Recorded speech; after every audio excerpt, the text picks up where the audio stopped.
So, good morning, dear children. How are you all? I hope you all enjoyed your the 1 month holidays. Exactly, the holidays you have the total 1 month. I think you enjoyed your holidays. Once again, the Greenfield School International Management, the principal ma'am and the staff of the school is welcome back to your classes, and we'll start our the new academic year. Of course, we started our academic session in the month of the March, and we took the short vacation, and just again once again we are going to the start the new academic year. All the best, children, and we'll start the new session and with the new chapter. Okay, the last class we all discussed about the fundamental unit of the life. Can anyone say what is the fundamental unit of the life? Yes, the fundamental unit, the structural and the fundamental unit of the life is a cell. Okay, then we can say that all the living organisms are made up of the cells. Is it the one cell is enough for the living organisms to continue their life? No, it's not enough for all the living organisms. Of course, the some organisms like, what is this organism? I hope you all know that it is amoeba. It belongs to the phylum Protozoan. It is the best example for the unicellular organisms. Unicellular organisms are nothing but the organism is made up of with only the single cell throughout the life, and it lives with the single cell. So it performs all its activities like the respiration is carried by the single cell, and the digestion is carried by the single cell, excretion including the reproduction is also carried by the single cell. Okay, so and let's come into the other organisms like, we can say, have a look here, and other organisms like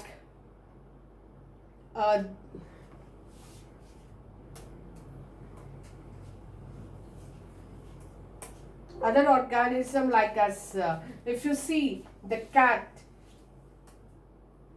yeah, this can you see this these organisms? This is the dog and the cat. Are they made up of with only the one cell?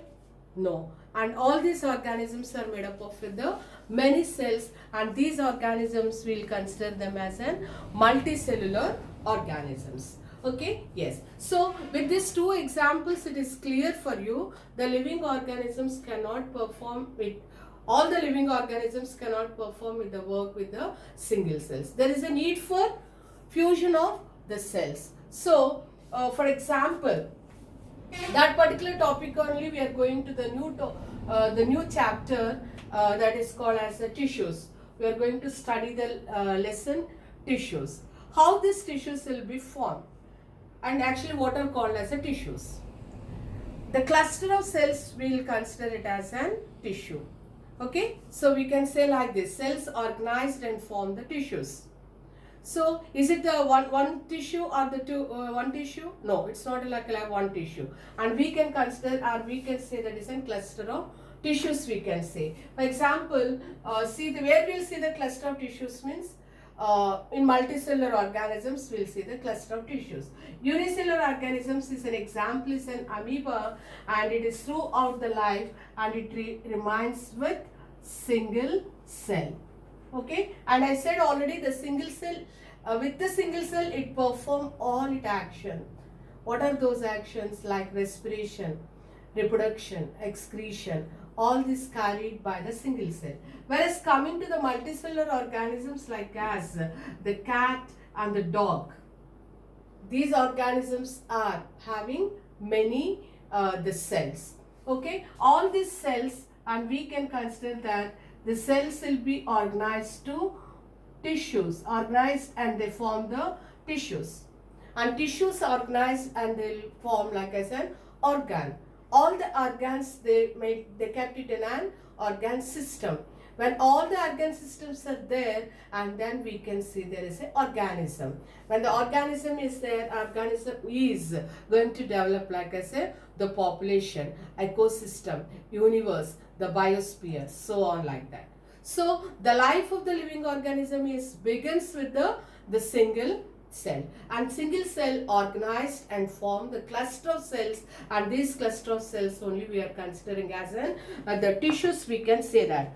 Okay, for example, how this cluster of cells will be formed means we can say the cluster of cells, the group of cells, these are all a group of cells, we can say. Just have a look here.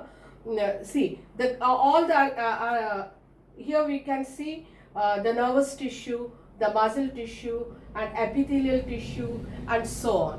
When all these tissues are the formed, and then the living organism it can perform all its actions comfortably. Okay, for example, if you come to the human beings, and many tissues, they form like as an muscle cells form like as an muscle cells.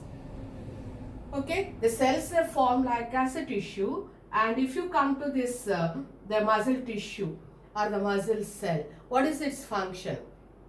Muscle cells, what they'll do means they contract and they relax. Whenever they contract and they relax, what will happen? There will be the movement we'll see in the organisms. Okay, when the muscle cells will not, if it is not contract and they relax, there is no movement. So we can consider that that particular tissue is paralyzed. So we cannot lift your hand. Okay, then if you want to lift your hand like this, there must be the contraction of the muscle. Okay, yes. And what is the function of this nerve cell or the nerve tissues? What they will do? What they will do means, what the nerve cells generally used to do, they collect the information, they carry the information. Otherwise, they carry the information or message.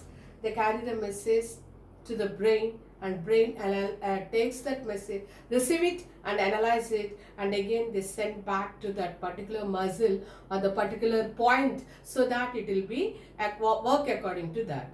Okay, and the next one is the blood cells. So what these blood cells are, the blood tissue, we can consider this is an connective tissue. Blood is an fluid connective tissue or liquid connective tissue. What this connective tissue it will do means, it helps to transport the food, and it helps to transport away waste material, and it helps to transport the oxygen and hormones, so on like this. So that is about the blood cell. So whenever if you observe all these examples, it is very clear for you. In unicellular organism, only single cell is performing its function. Whereas coming to the multicellular organisms, all the cells, even though bundle of cells are there in the human body, each cell is identified. When it will be identified? When it will be identified means it will be identified during the embryonic stage itself. Okay, each cell, the billions of the cells are identified and assigned with the specific task of the work. That work it will be continue till the death of the organism. See how nice and how beauty it is. The God has set like that. So the cell is, for example, I'll give you a few examples here. Listen that. The cells which are present in an eye, they are meant for only the vision, whether we are in the class 1 or in the class 10. Am I right? Yes. And the same way, the cells which are present in the nose, they are meant for to smell, whether you are in the first class or in the class the 10th. If you go on like that, the cells which are present, the tissue or the cells which are present in the skin, they are meant for to sense, receptor cells, we can say that. So all these cells are identifying or assigning with the specific task of the work. That work it will be continued till the death of the cell. That particular point, that particular process, we'll call it as differentiation. What is it called? Differentiation. This is also called as division of the labor. They will not interfere with their work without any confusion. Without any confusion, the given task, it will become complete till the end of the death of that particular organism or the particular cell. Is it clear, children? Okay. Yes. Now we will see that what type of cells seen in the plants. So far what we discussed is in human beings as well as in the animals. Whereas coming to the plants, and plant also we can see a particular tissue. That particular tissues like as vascular tissues we can say. Vascular tissue, this tissue is also called it as a conductive tissue. What is it called? It is also called as conductive tissue. What it conducts? Conductive tissue is other simple way we can also say that it's a transportive tissue. Okay. Yes, the transportive tissue, I gave the three names here. One is a vascular tissue, and this is also called as a conductive tissue, and this is also called as a transportive tissue. For example, this transportive tissue, what it transports? Water. We are going to study very clear that particular tissue is called as a xylem. Okay, there's an other conductive tissue named as a phloem, and it transports the food. So like that, in animals and in the plants, there is a differences in the work function based on their particular tissues.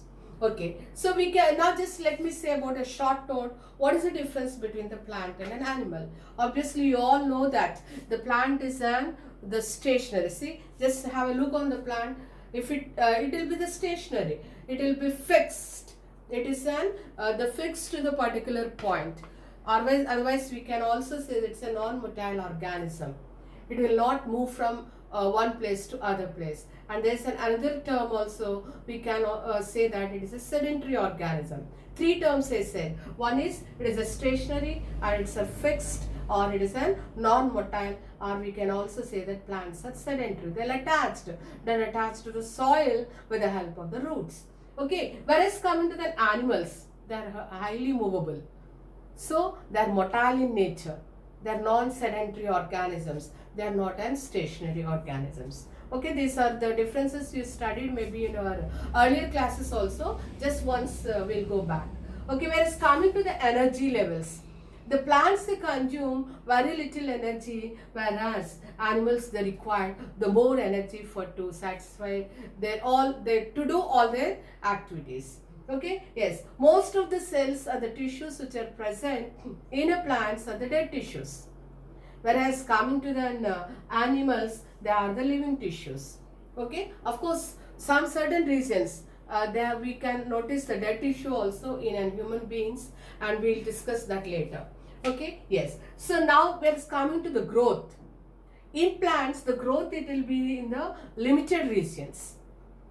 Okay, what is the limited region means? If you want to see where from the leaf it will be arise, leaf will not arise from entire the stem part. See, if you observe this particular plant, can you see the leaves in every area?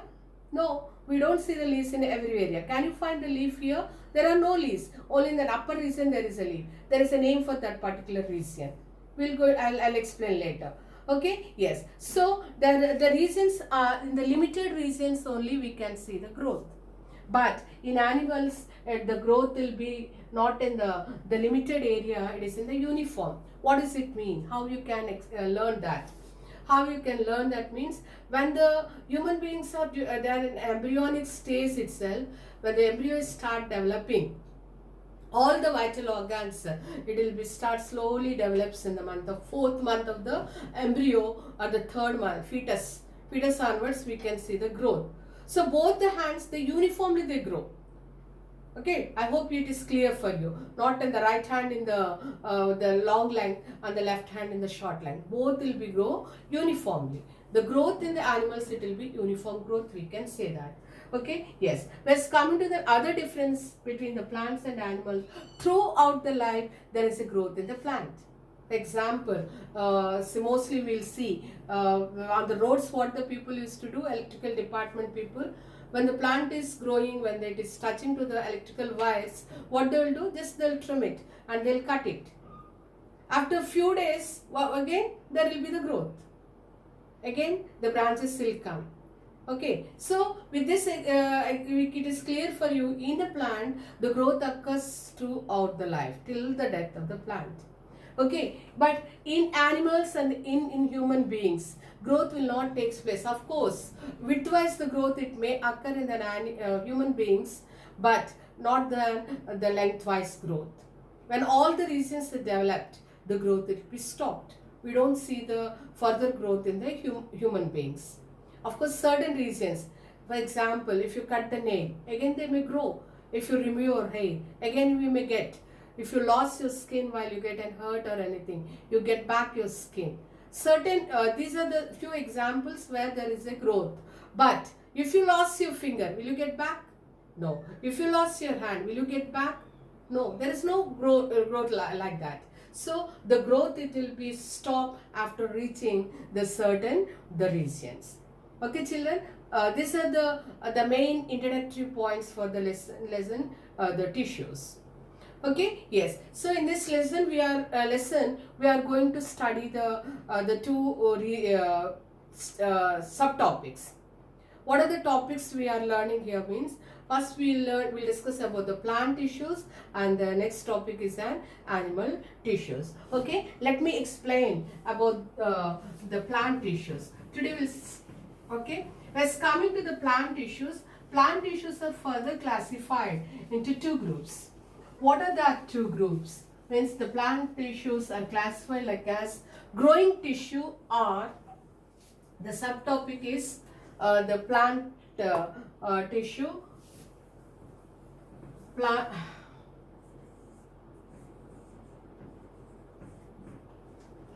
Just wait a minute. So plant tissues are classified like as the two groups.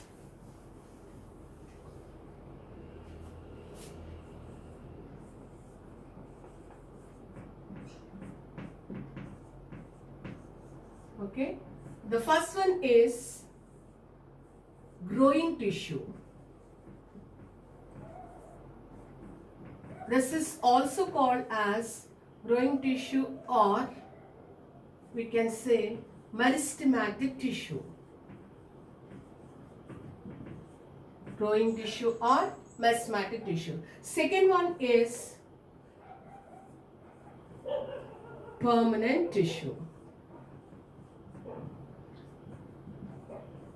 Okay, yes. And today class we'll study about the growing tissue. Okay, before going into this growing tissue, we'll conduct a small experiment here, where how you have to do means, take two jars and fill with the water. Okay, yes. So this is jar A and this is jar B, and the next one is take two onion bulbs. Okay, onion bulb, of course this is the matured developed onion. The green ones, if you take, there will be the growth in that. Take, and of course in your textbook also they draw this onions only. Okay, take it to onion bulbs. If you see the tip of the onion bulb, I hope you can see it very clearly, there are the roots. Can you notice this? There are roots. Okay, yes. Here also there will be the root. Okay, take it to onion bulbs and just they place it on the two jars like this. The root must touches with the water, so that we can see the growth. It will be takes place in the two onion bulbs. Okay, and so we took the two onion bulbs. One is in the jar, the A. This is part A, and this one is the jar B. Okay, on the top, just you can keep onion bulb. On the top, just you keep it as onion bulb.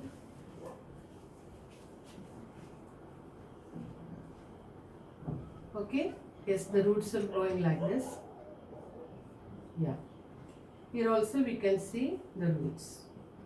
Okay, so what is the step we have to do here means, we fill the water in the two jars and we place the two onion bulbs, and this we have to observe the growth.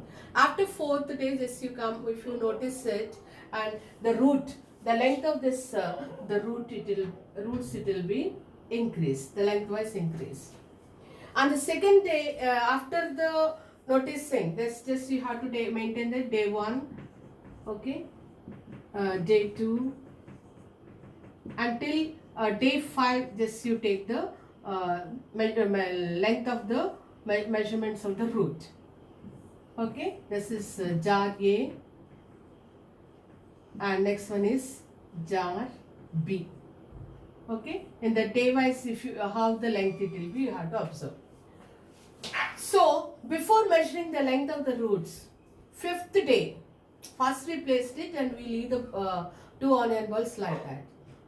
5th or 4th day, just take the measuring scale and measure the length of the roots of these 2 onion bulbs. And both the roots they have 2 centimeters.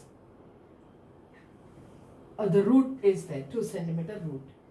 And the fifth day, what you are doing means just you cut the tip of the B jar onion roots. Okay, is it clear for you?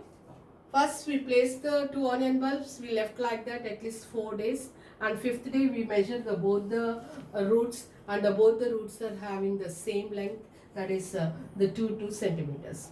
Okay, yes. And before placing, next what we have to do means, in the B jar, just remove the roots. See, in the B jar there is we cut the tips of the roots. Okay, cut the tips of the root and just place it over this. And then come, now you have to go for the day wise. The second day, just you come and see the length of the root, and in the jar A, the root length is 2 centimeters, and it will be, the growth is remain like this only, 2 centimeters. Jar A 3 centimeters and jar B 2 centimeters. Here 4 centimeters. Maybe growth very little, 2.5. And the next day 5 centimeters, and that growth it will be the less. Okay, now the question is here. In the both the jars, is the growth of the root it will be the equal? Say by seeing this measurement, we can say no. Why? Because in the jar A 3 centimeters, here 2 only. Here it's a 4 centimeters, here only 2.5. And here the 5 centimeters, here there is a no growth. So with this example, what you are concluding or what you are learning is that in the jar B there is no growth. In jar A, the root is growing so lengthy. What is the main difference here? Why it is like this? Why it is like this means the growth of this particular onion bulb, it will be there growing tissue otherwise. Rapid dividing tissue or growing tissue or mesmatic tissue is located only in the certain regions of the plant. Okay, that means those regions we can say that. The regions we can say the growing regions.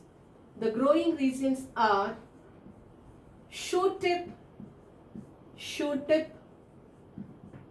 root tips, or the root apex, or bud tips. Okay, in the tip regions only the growth it will be occur, not in all the regions. So now what we did here, the tips of the roots we disturbed and we removed.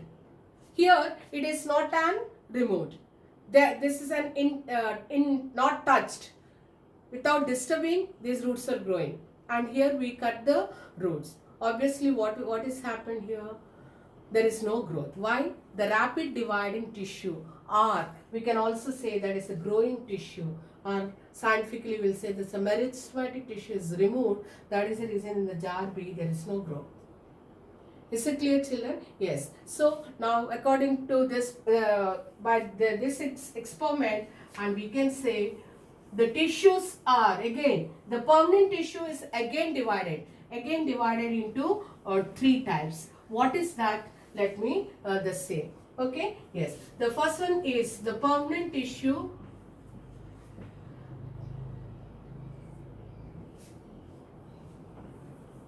Again divided into 3 regions. Meristematic tissue. First, permanent let children please listen. The plant tissue is further classified into 2 groups, I said. One is growing tissue or meristematic tissue. Second one is permanent tissue. Today class, let me explain about the meristematic tissue. Okay, the meristematic tissue is further classified into three groups. This short note is very, very important, children. First tissue is apical meristematic tissue. Apical meristematic tissue. Second one is intercalary meristematic tissue. Intercalary meristematic tissue. And the third one is lateral meristematic tissue. Okay, children. First one is apical meristematic tissue, second is intercalary meristematic tissue, and third one is an lateral meristematic tissue. Whereas coming to this apical meristematic tissue, where this apical meristematic tissue it will be present, let me explain here. So if you see this particular plant, we can see different regions, children. Okay, this full is called as a stem. Let me explain the parts, then I can say the remaining things. So this is the stem, you know that these are the leaves. Okay, yes. So from the stem, where the leaf it will be arise, that particular region we'll call it as a node. Is it clear, children? Where the leaves are arising, those are called as node. So see, from these leaves to these leaves there is a gap. That particular gap we'll call it as an internode. Again, there is a node. From there the leaf is arising. Okay, yes. So the first one, what I said, apical meristematic tissue. This particular region is called as an apical meristematic region. See, where the leaves, small leaves are coming, that particular region will call it as apical. If you remove this tip, apical tip, what will happen? The growth of this particular region, it will be stopped, and the lateral leaves will be grow. That is the secret of the pruning. If you want to get the plant to be grow bushy, what the Mali is doing, gardener, what he is doing, he is cutting. He is cutting the tips of the plants. When they remove this tip of the plant, obviously, whatever shape we want, this lateral, the leaves, it will be grow. So this particular thing only we'll call it as a tip. This particular part located with, or it contains what type of tissue? Apical meristematic tissue. So with this it is clear for you. The apical meristematic tissue is present in shoot tip. It is present in the shoot tip, apex. Okay, not only that, in the root tip. The root tip also has an apical. If you remove that root tip, obviously the growth it will be stopped. If you remove where this the bud is arising, if you remove that, the growth of the bud it will be stopped. Okay, yes. So that is an apical meristematic tissue. Next one is an intercalary meristematic tissue, where the leaves are arising. The node region I said, no, where the leaf is arising, this particular tissue is called as an intermeristematic tissue. Okay, yes. The third one is what? Lateral meristematic tissue. Where the lateral meristematic tissue is present means the lateral meristematic tissue is present in the stem region. Because of that particular tissue, the stem it will be widened. Okay, so let me show this particular the thing with the diagram. When coming to this the diagram, we can say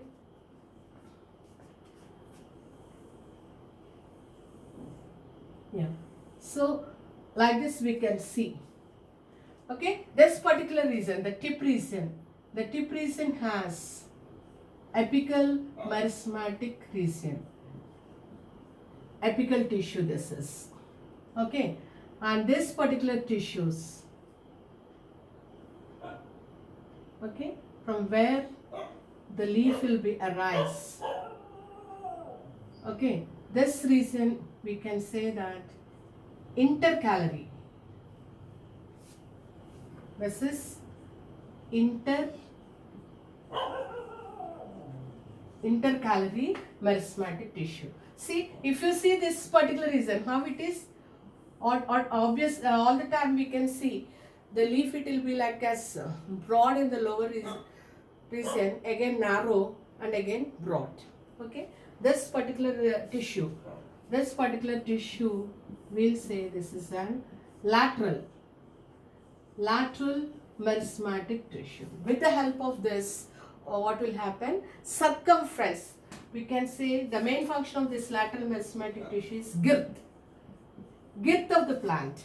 Girth of the plant is nothing but circumference. In simple language, we can say width of the plant, it will be increased with the help of this lateral meristematic tissue.